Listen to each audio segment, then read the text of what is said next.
Understanding Ground Blizzard, a guide for English learners. Hello everyone. Today, we're going to explore the phrase, ground blizzard. This is a fascinating weather term that's not only interesting but also quite descriptive. We'll break down what it means and how you can use it in your conversations about weather. A ground blizzard refers to a weather condition. Unlike a regular blizzard that involves falling snow, a ground blizzard occurs with no new snowfall. Instead, strong winds blow existing snow on the ground, causing reduced visibility and often dangerous conditions. This phenomenon can create the illusion of a traditional blizzard.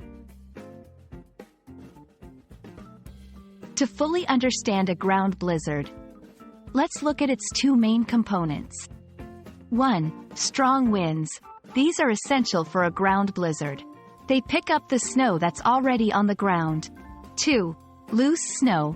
Without loose snow on the ground, the winds wouldn't have anything to blow around. These components work together to create the blizzard-like conditions. The key difference between a ground blizzard and a regular blizzard is the source of the snow. In a regular blizzard, the snow falls from the sky. In a ground blizzard, the snow is already on the ground and is simply being moved around by the wind. Let's practice using this phrase. The weather forecast warns of a ground blizzard tonight, with strong winds expected. Driving conditions are hazardous due to the ground blizzard.